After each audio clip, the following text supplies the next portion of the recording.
Assalamualaikum warahmatullahi wabarakatuh. Selamat pagi anak-anakku sekalian. Bagaimana kabar kalian hari ini? Mudah-mudahan kalian semuanya dalam keadaan sehat walafiat. Amin ya Allah ya rabbal alamin. Hari ini kita akan melanjutkan pelajaran matematika. Setelahnya minggu kemarin kita sudah mempelajari bagaimana cara menyederhanakan pecahan, mencari pecahan yang senilai, membandingkan pecahan. Nah, hari ini kita akan membahas tentang bentuk-bentuk pecahan. Dan sebelum memulai pembelajaran, terlebih dahulu marilah kita berdoa bersama-sama. Bismillahirrahmanirrahim. Rabbi jidni ilma nafi'a warzuqni fahma. Amin. Baik anak-anakku sekalian, mari kita mulai saja. Nah, bentuk-bentuk pecahan, kalian harus tahu bahwa ada 4 bentuk pecahan. Yang pertama adalah pecahan biasa, kemudian yang kedua pecahan campuran, ketiga pecahan desimal, dan keempat persen. Bagaimana pecahan yang biasa? Pecahan yang biasa itu adalah bentuknya seperti ini. Jadi pecahan biasa ini terdiri dari pembilang, pembilang dan penyebut. Ini pecahan biasa. Terus bagaimana yang pecahan campuran? Nah, kalau pecahan campuran, ini terdiri dari bilangan bulat dan pecahan biasa. Itu campuran, ya. Kemudian pecahan desimal, ini ada tandanya, yaitu ada komanya di sini. Jadi, misalnya di sini markisa sebanyak 4,5 kg. Nah, ini desimal di sini. Kemudian bagaimana yang persen? Yang persen ini ada tanda persennya. Ya, ini artinya 70/100 sebetulnya. Nah, itu tentang bentuk-bentuk pecahan. Nah, sekarang kita akan pelajari satu persatu. Pecahan biasa itu apa? Pecahan biasa itu adalah pecahan yang hanya terdiri atas pembilang dan penyebut. Ya, seperti kita ketahui tadi, jadi 1/2 misalnya, itu adalah pembilangnya 1, penyebutnya 2. Gitu. Nah, pecahan biasa ini ada 2. Yang pertama adalah pecahan biasa murni, dan yang kedua pecahan biasa tidak murni. Yang bagaimana yang pecahan murni? Nah, di sini lihat, pecahan murni ini biasanya pembilang ini lebih kecil daripada penyebut, atau bilangan yang dibagi ini lebih kecil daripada yang membagi. Ini pecahan murni. Contoh lainnya misalnya 11/45. 11 lebih kecil daripada 45. Jadi ini bilangan yang dibagi lebih kecil daripada yang membagi. Sedangkan yang tidak murni, kita perhatikan, yang tidak murni ini adalah bilangan pembilangnya lebih besar daripada penyebut. Sehingga ini kalau dihitung bisa menjadi pecahan campuran. Coba kita lihat dan kita hitung ya. Nah, ini kita hitung. 7 dibagi 5. Berapa? Dapat 1 ya. Kenapa 1? Ya karena 2 harus 10 ininya. Ini kan 7, berarti kita dapat 1. Sisanya berapa?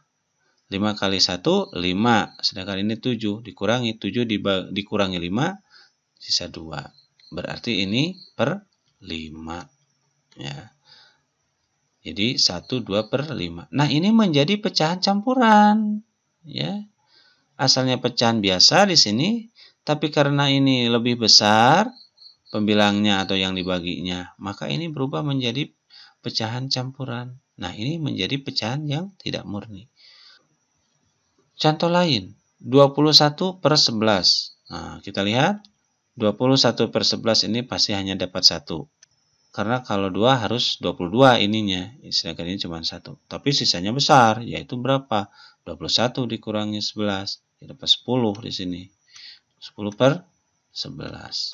Nah, yang ini menjadi pecahan campuran. Nah, itu yang disebut dengan pecahan biasa yang tidak murni.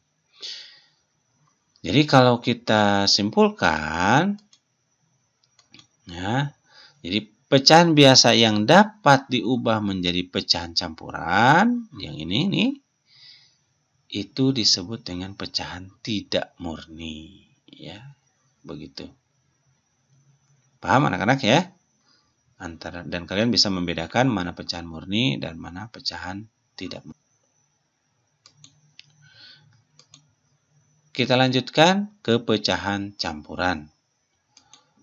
Nah, sekarang kita akan coba merubah pecahan campuran menjadi pecahan biasa. Yang pertama harus diperhatikan untuk merubah pecahan campuran menjadi pecahan biasa adalah penyebutnya. Misalnya di sini 1 per 2 itu sama dengan 1 ditambah 1 per 2. Ini berdasarkan soal ini. Maka kita bisa merubahnya di sini. Ya. Pertama kita tulis lagi yang 1 per 2-nya. Kemudian ini titik-titik ya, ini isi, ini per 2. Nah, pertanyaannya, angka berapa yang apabila dibagi 2 hasilnya 1? Maka caranya adalah ini, angka 2 ini dikalikan. Yang ini dikalikan ya, dikali. 2 kali 1, 2. Sehingga kita bisa menjumlahkan 2 ditambah 1, 3 per 2. Nah, ingat penyebutnya tidak boleh dijumlahkan ya, karena ini ya penjumlahan. Jadi penjumlahan pecahan itu tidak bisa dijumlahkan penyebutnya. Ya, tetap makanya harus disamakan penyebutnya. Jadi langkah pertama untuk menjumlahkan pecahan itu harus menyamakan penyebutnya. Itu satu contoh. Contoh yang lain. Bapak kasih contoh yang lain ya. Perhatikan oleh kalian. Misalnya 2 1 per 4. Nah, ini sama dengan 2 ditambah 1 per 4. Nah, kamu hitung. Ini kamu dulu 1 per 4-nya. Di sini pasti per 4. Nah, pertanyaannya, berapa angka apabila dibagi 4 hasilnya 2? Maka caranya adalah kalikan. 4 ya, 4 dikali 2. 4 kali 2 berapa? 8. Ya, betul kan? 8 dibagi 4, 2 hasilnya. Sehingga kita bisa menjumlahkannya. 8 ditambah 1, 9 per 4. Gitu ya. Nah, kalau sudah seperti ini, 9 per 4, ini sudah menjadi pecahan biasa. Itu ya, kan ceritanya kita mau merubah pecahan campuran menjadi pecahan biasa. Cara lain, ya, cara lain, misalnya ini 2, 1 per 4, itu mau menjadi pecahan biasa. Caranya bagaimana? Kamu kalikan. Nah, ke sini dikalikan dulu nih. Kali. Ya. 2 kali 4. Ya, 2 kali 4 di sini. 2 kali 4. Kurungan. Ditambah ini 1 per 4. Sama dengan 2 kali 4, 8. Tambah 1, 9 per 4. Sama nggak dengan yang ini? Sama ya. Sama yang ini. Oke, contoh lain.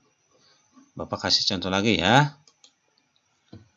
Misalnya 1, 4 per 5. Ya, kita rubah dulu ke pecahan biasa. Yang tadi dulu ya. Ini 1 ditambah 4 per 5. Ini sama dengan, ini tetap 4 per 5 di sini. Yang ininya per 5. Maka tinggal menghitung saja. 5 kali 1, 5 di sini ya. Sama dengan 5 tambah 4, 9 per 5. 9 per 5. Sekarang kita rubah dengan cara yang tadi. Kita langsung dikalikan. Ini 1 per 4, 1, 4 per 5. Itu sama dengan 1 kali 5 ditambah 4 per 5. Jadi 1 kali 5 ya, ditambah 4 per 5. Itu Hitung. 1 kali 5, 5 ditambah 4, 9 per 5. Sama nggak dengan yang ini? Sama ya. 9 per 5 ini juga 9 per 5. Nah, itu caranya mengubah pecahan campuran menjadi pecahan biasa. Mudah-mudahan paham ya.